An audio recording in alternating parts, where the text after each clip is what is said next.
A Buffalo Bills rookie is going to come in the upcoming month, and he is going to rejoin our team. Yes, I'm talking about Maxwell Hairston, our first-round pick from this last April, 30th overall, out of Kentucky, the cornerback with elite traits, with elite athleticism, with elite spatial instincts. He's going to come back. His 21-day window is probably going to get open next week. That's my assumption. I'm reading into this. We saw this week that Sean McDermott didn't open up that window, but in all of that, we're 5 weeks into this season. We're 4-1. We're sitting up top on the AFC and the AFC East. The Bills are winning, but the defense still looks like they're not a championship level defense. This guy, along with some of the other guys, I think we're going to see Ed Oliver back this week, as we just saw. He was saying today that he's ready. In just a couple weeks after the bye, we're going to get Okunjobi and Michael Hoyt back. But in all of that, the run gaps have been loose. We're only 17th overall in turnovers allowed, meaning we are in turnovers made. So we've only had 5 so far. But I think things are going to change sooner rather than later. And this defense is not just going to be good, or it's not just going to be average, but I think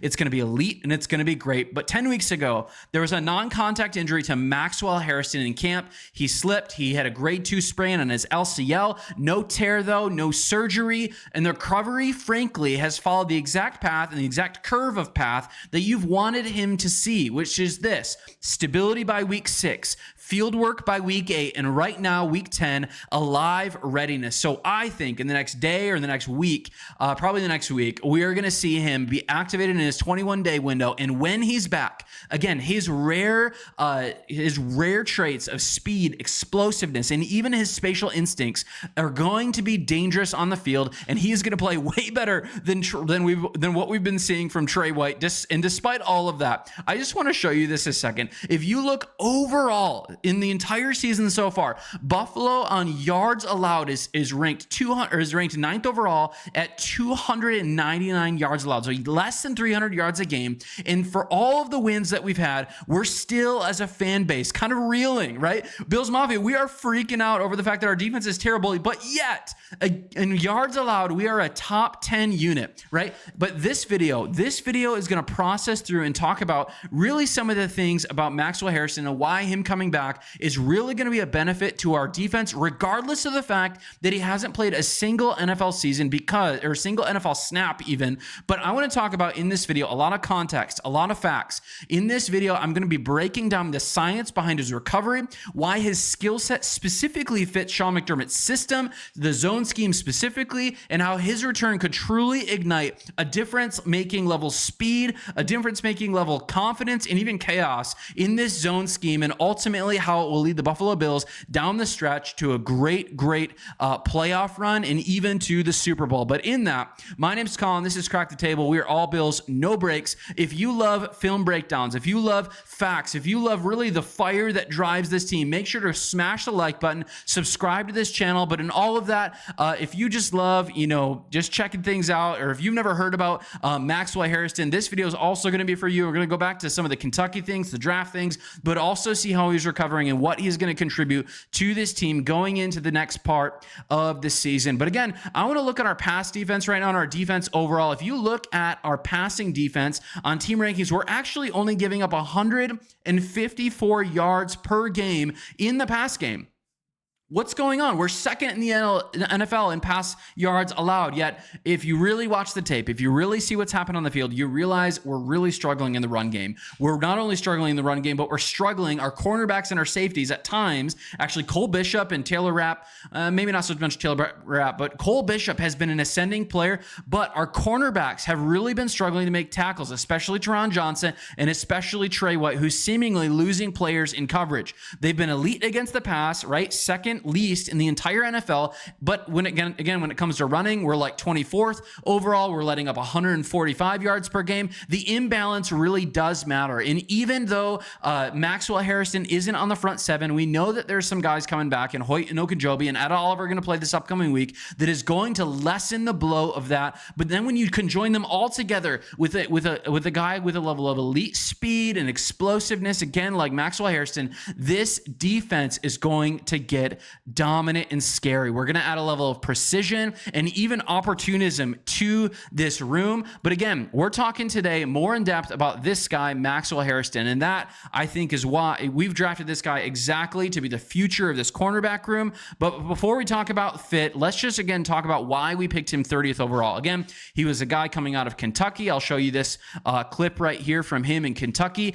He built a resume. He was a ball hawk. He combined production, athleticism, professionalism, readiness, 6 career interceptions, 3 of them that were pick sixes, right? Return for touchdowns. In 2023, he had a coverage grade in the mid 80s, actually high 80s, especially against different receiving sets, but he has pretty long arms, especially for his size.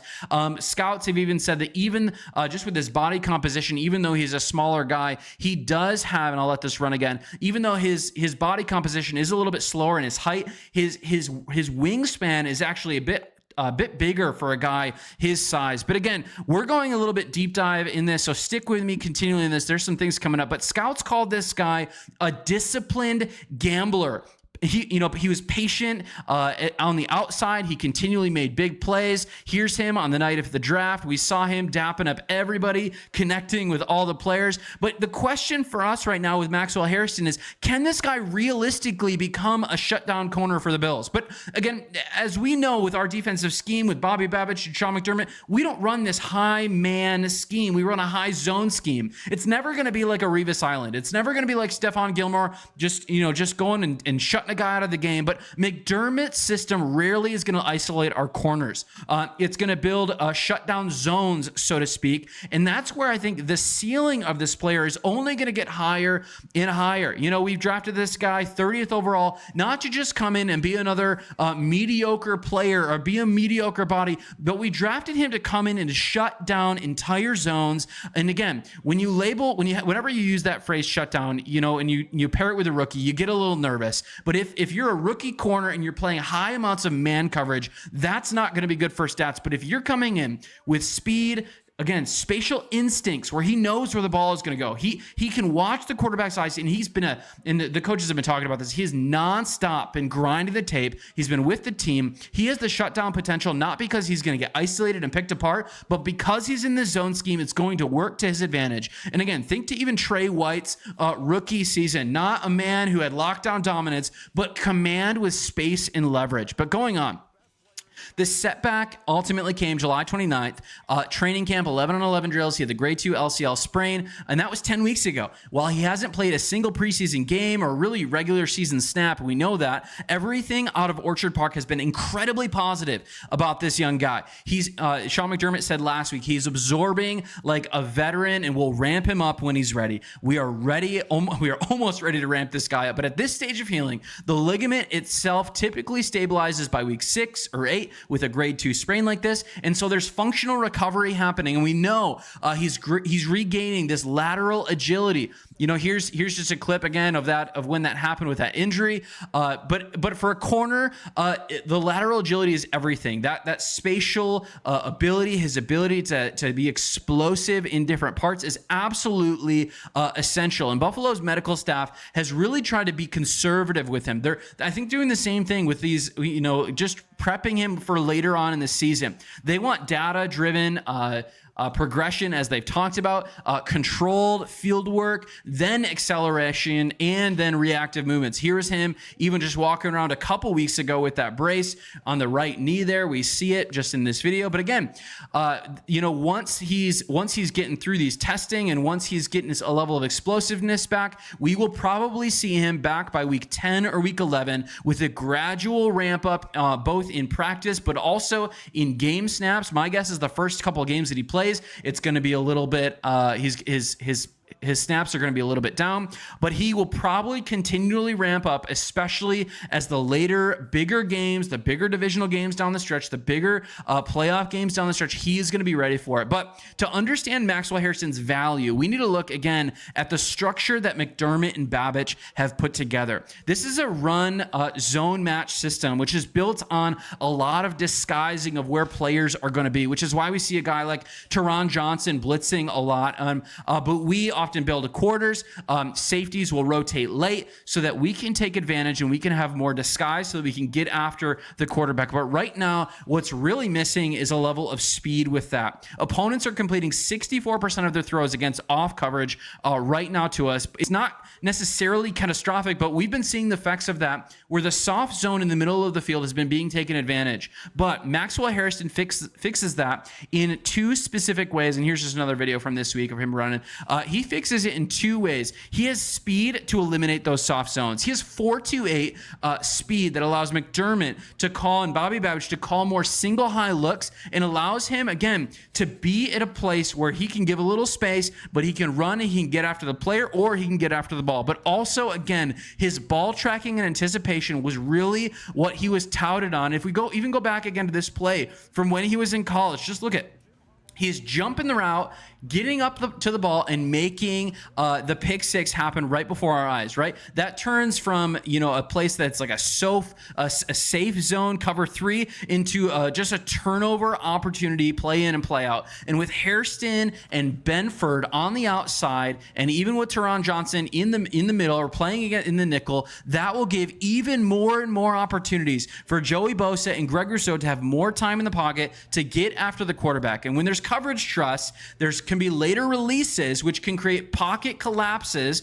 especially with Ed Oliver back, which again enhances our ability to be a team that forces more and more turnovers. And again, I think there's so many opportunities, there's so many illustrations of this in years past, but really we've really struggled in this year so far to get takeaways. But again, on the field, his return I think is going to signal three key things: a redeploy of Teron Johnson aggressively as a blitzer. He's only been blitzing 18% of the time, but I think when Maxwell Hairston gets back, we are going to see that bump up to 20, 23, 25%. I think there's going to be a reduced amount of heavy too high usage for our defense in keeping an extra defender in the box, maybe an Okunjobi or maybe a Hoyt on the outside, just adding a little bit of extra strength out there, leading to the run game being less explosive for the opposing offense, which gives us a greater defense and a greater stranglehold on the offense. But again, it's ultimately going to lead to more trust to Rousseau, who's now kind of stepping into his own again, but then also Bosa to get after the quarterback and to end the play even before the ball gets thrown over the line of scrimmage. But again, that's the full circle benefit of this. One rookie defensive back coming in, tightening up some coverage, and getting us to a point where the math changes on the front seven. So Bills Mafia, what do you think? Is Maxwell Hairston going to come in and is he instantly going to earn snaps back from Trey White? Is he the kind of player who's, got this attitude, he's got this grit? I didn't pull this one up, but he had this quote of just like, I'm so ready. And even if you go back and watch some of the things he was saying in the draft room or right after he was drafted to the media, it's so exciting. This is an amazing player. He is the prototypical player that Sean McDermott will want, that he preaches he wants, with alignment, with assignment, and even aggression. And he's got all the physical gifts that he needs to be a high versatile player, to be a player with a lot of grit. He has been absolutely grinding the tape. He's been there as much as he can, despite the knee injury. But again, with all of that, he is going to change the math on our defense. So what do you think? Again, Bills Mafia, is this guy, is he going to come back and is he going to start, right away? Is he going to play right away? How many snaps do you think he's going to play? Is he going to be back by this week 10, week 11 matchup? But in all of it, again, my name's Colm. This is Crack the Table. We are all Bills, no breaks, just every single day breaking down things in the Buffalo Bills world. And love to do it. Fan-driven channel, just getting started. Every single comment, every single like, it helps me out. I appreciate it. And all of that. Have a great day. God bless. Go Bills.